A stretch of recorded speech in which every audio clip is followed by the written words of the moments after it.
Antes da criação do mundo, Efésios capítulo 1, versículo 4. São Paulo nos diz que o Pai nos escolheu em Cristo antes da criação do mundo para sermos santos e irrepreensíveis diante dele no amor. Eis palavras densas que revelam o desígnio de Deus em relação aos homens, aos seres humanos. Este desígnio parte do Pai, volta ao Pai, tem por centro Jesus Cristo e por termo final nós, os seres humanos. Somos reunidos pelo amor, ou no amor, que é o Espírito Santo.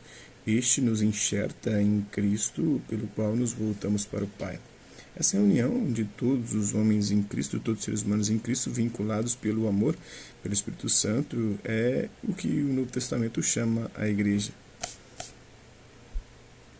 Por ora interessa-nos a circunstância mencionada pelo apóstolo, antes da criação do mundo, aliás. A expressão ocorre também em Mateus capítulo 25, versículo 34.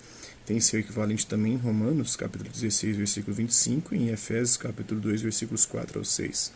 Isso quer dizer que o conceito de igreja é parte integrante do eterno plano salvífico de Deus. Os antigos escritores da igreja, cientes disto, representam a igreja como figura pré-existente ao mundo. Foi feito na obra O Pastor de Hermas, que data aí de 150 aproximadamente, depois de Cristo. A igreja aparece a Hermas como uma mulher idosa e sentada numa poltrona. Pergunta então Hermas ao pastor: por que é idosa? A resposta: ouve, porque foi criada em primeiro lugar, antes de qualquer outra coisa.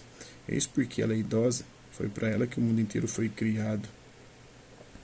A gente já estava lá, já éramos eleitos. Aqui entra a predestinação também mais uma vez, né, que o catolicismo tenta, de forma reiterada, segundo alguns, né, eliminar, que é algo mais do protestantismo, apesar de que tem correntes teológicas dentro da Igreja Católica que concordam com a predestinação ou com uma visão bem heterodoxa ou para outros ortodoxa, né, dessa visão da predestinação, da questão da liberdade do livre-arbítrio. Está no Pastor Visão 241. O eterno desígnio de Deus começou a se esboçar no tempo a partir da figura de Abraão, que, segundo a tradição, teria vivido no século XIX a.C. Deus então escolheu um povo que seria o portador da fé e da esperança da humanidade. Com esse povo, descendente de Abraão, Deus quis fazer uma aliança renovada por intermédio de Moisés, no século III a.C. Aliança que era a preparação da aliança definitiva a ser celebrada na plenitude dos tempos. Em Cristo, por Cristo, revelou-se de maneira plena o plano salvífico de Deus. Este continua a se desdobrar dia por dia na Igreja e pela Igreja, que é o corpo de Cristo, peregrino na terra até chegar à consumação da glória na Jerusalém Celeste. Da criação até Moisés. A lição 2, lição 1 e lição 2. O pano de fundo de toda a história da salvação vem a ser os 11 primeiros capítulos do livro do Gênesis, ditos a pré-história bíblica, ou os capítulos mitológicos, né? A história começa com Abraão no capítulo 12. Esta nos apresenta a criação do mundo e do homem em estado de harmonia. O homem, elevado a especial dignidade, foi submetido a uma prova mediante a qual ele confirmaria ou não a sua amizade com Deus.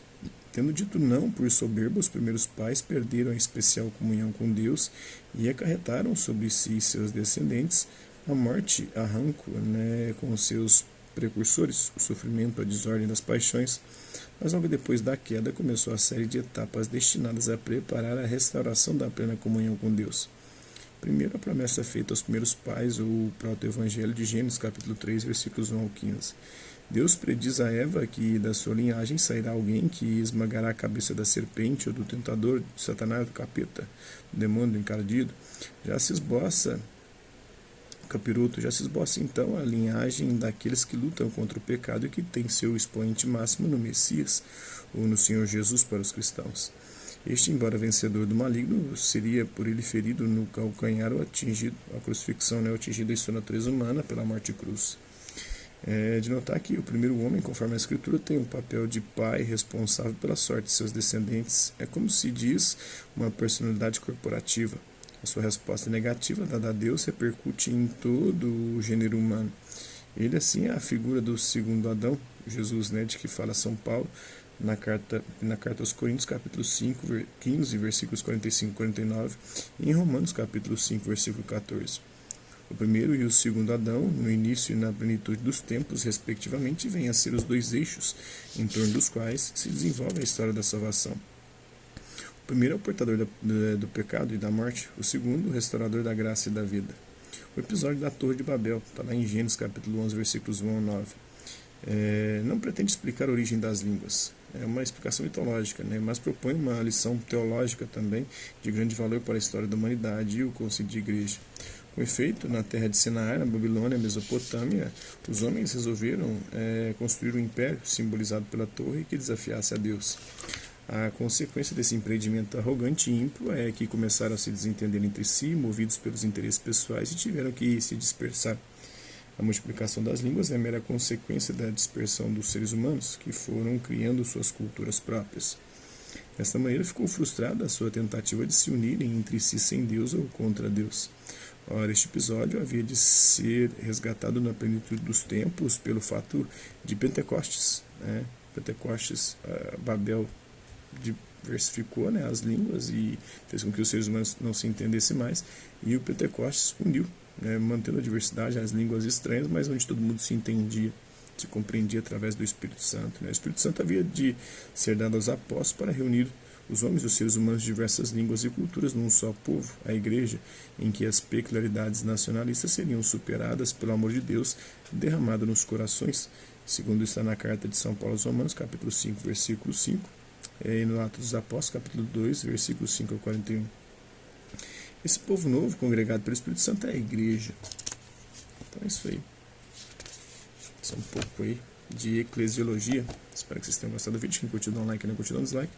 Hasta la vista, babies. Até a próxima.